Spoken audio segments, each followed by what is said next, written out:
Bom dia, professor. Hoje eu vou estar realizando aqui o teste do laboratório do Stepler, que é o laboratório da letra B do documento que você postou no Teams. Vou iniciar aqui as duas máquinas virtuais. É, Primeiramente, deixa eu mostrar para o senhor. Ambas as máquinas estão na mesma rede, host only. Beleza? Então ambas estão na mesma rede e assim que elas iniciarem eu volto. Iniciado aqui o nosso Kali.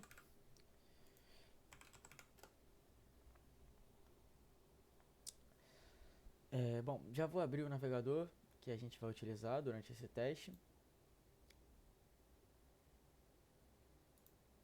E vou para o terminal.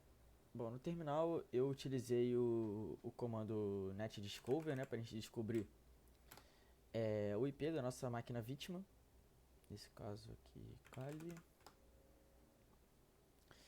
E a gente descobriu aqui, né, junto que o IP dessa máquina vítima é o 104. Beleza.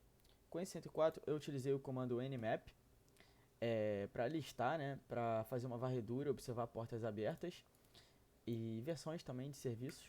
Então, utilizei o comando nmap. É um comando que demora um bocadinho para rodar, então eu vou fazer um pequeno corte.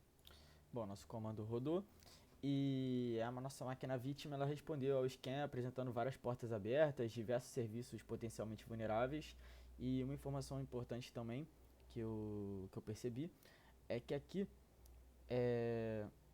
o FTP está permitindo um login anônimo. Então nós vamos utilizar, né, essa vulnerabilidade e realizar um login anônimo no FTP. E também foi visto que rodando essa varredura localizou a porta FTP, a SSH e a porta HTTP também está aberta, que eu vou utilizar durante esse teste também. Bom, agora vamos rodar o comando do FTP, porque nós constatamos que está com o login anônimo permitido. Então a gente coloca anonymous.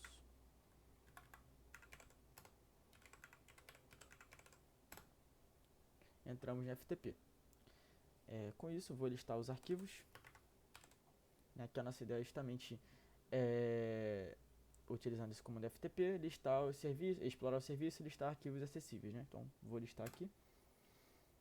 Então encontrei que tem esse arquivo chamado note. Então vamos utilizar o getNote para baixar, o comando buy para sair do FTP e o comando catNote para abrir esse arquivo. Então esse arquivinho ele é basicamente um textinho e não tem nada de muito importante, mas tem uma informação importante que é justamente o Ellie e John, possivelmente são usuários, né, desse sistema, dessa máquina, então é uma informação importante para se guardar.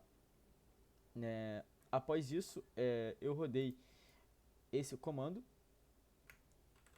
para fazer uma enumeração no SMB. Bom, com a intenção de descobrir usuários, identificar compartilhamento aberto, verificar permissões fracas, localizar algum arquivo exposto. E foi justamente isso que a gente conseguiu encontrar. Localizamos que tem um usuário da Kate, isso aqui é extremamente importante. Eu achei que seria extremamente importante. E tem esse TMP, né, que nós vamos também utilizar esses dois aqui ao longo do nosso teste. Então eu descobri que tem um usuário da Kate, está exposto e potencialmente vulnerável, mas inicialmente eu utilizei esse comando para a gente acessar o TMP. Kali. Beleza, entramos no SMB e aqui eu novamente listei os arquivos que tem e eu encontrei um arquivo chamado ls também. Então utilizei os mesmos comandos, getls, aqui usa exit e getls.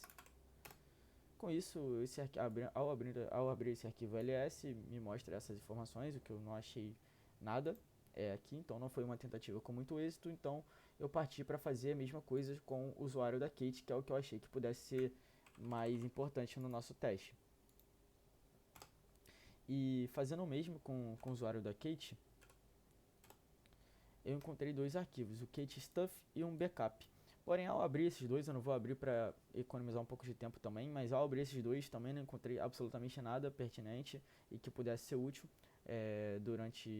para conseguir o acesso shell, né, nessa outra máquina vítima. Então não consegui fazer nada por esse caminho, então eu segui um outro caminho. Como na varredura do Nmap havia constatado uma porta HTTP aberta, eu utilizei o comando do Nikito, que é uma ferramenta bem importante, para justamente encontrar possíveis vulnerabilidades no servidor web que estava rodando nessa porta 12380, que nós encontramos vulnerabilidade. E o objetivo é justamente fazer uma varredura completa nesse serviço HTTP, buscando diretórios ocultos, arquivos sensíveis, configuração insegura, algo do tipo. E durante essa varredura o Nikito ele vai conseguir identificar uma coisa importante para a gente continuar no nosso teste.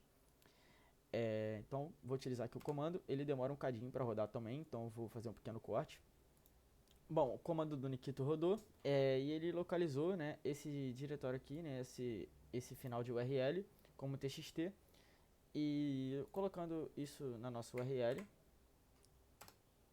nós conseguimos encontrar, né, esses dois caminhos, né. Esse primeiro eu tentei aqui no meu computador e parece que tem algo malicioso, meu antivírus bloqueou, então eu fui por esse outro, blog, que é até o que aparece aqui, que eu já entrei bastante. E bom, entrando aqui nesse caminho que o Nikito encontrou, né, essa vulnerabilidade, é uma página de blog, né, comum, porém tem uma coisa interessante que é justamente uma tela de login, né, e nessa tela de login provavelmente algum dos usuários que a gente encontrou durante o teste conseguem fazer login nesse sistema. Então não me restou muitas alternativas a não ser utilizar um ataque de força bruta para tentar descobrir a senha com base nesse username. Então basicamente foi isso que eu fiz.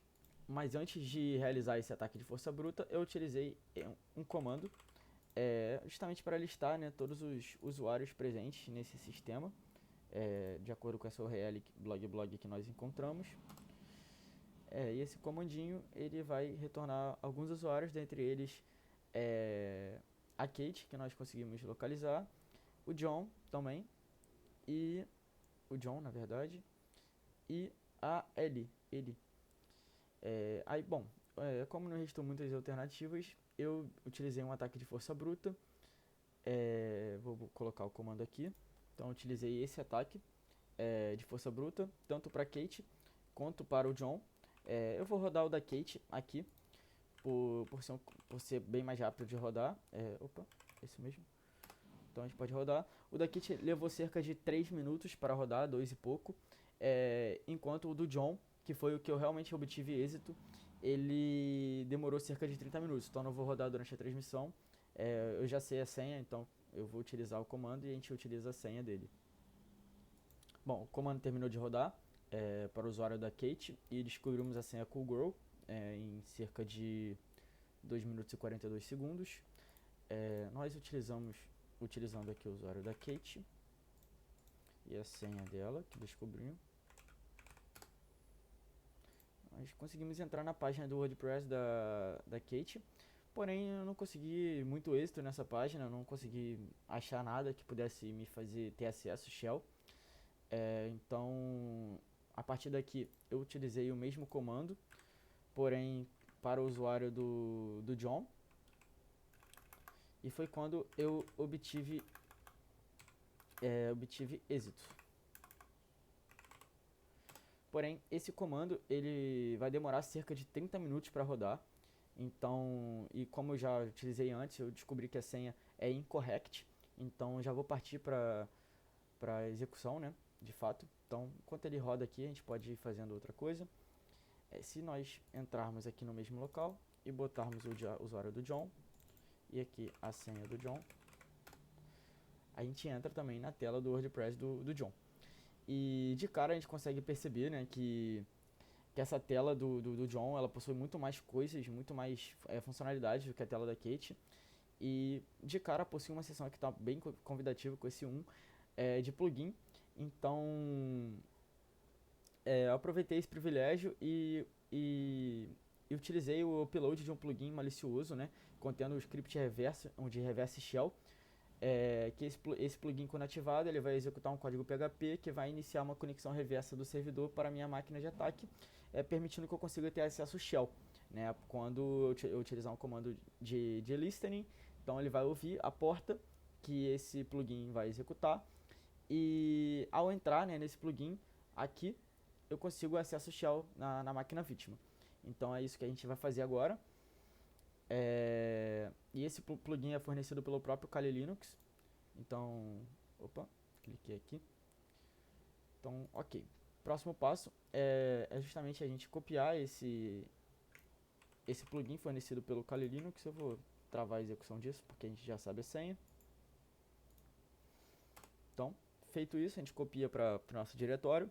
E agora nós vamos utilizar o comando para alterar, né, esse arquivo PHP.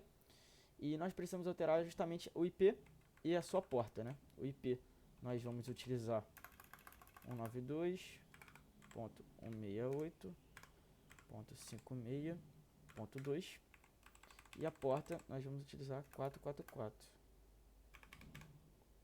Feito isso, podemos salvar.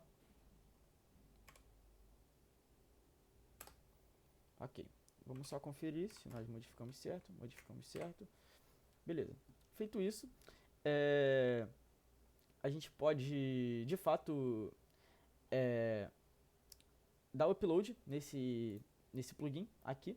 A gente vem na seção de plugin, add new, upload plugin, procuramos o nosso shell.php, instalamos, colocamos localhost como hostname, anonymous, ftp,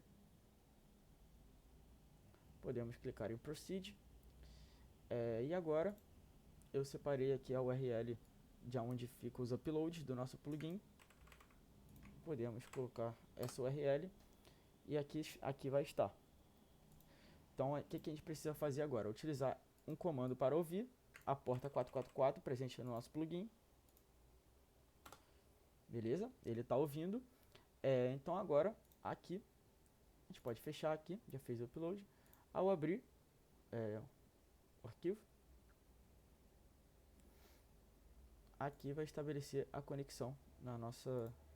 Exatamente, conectou, conseguiu estabelecer a conexão e aqui nós já obtemos o acesso shell, né? Então a gente pode utilizar comandos shell, who and I, por exemplo, id, hostname, ls e tá aí. Então o laboratório se conclui aqui. Muito obrigado, professor. Valeu.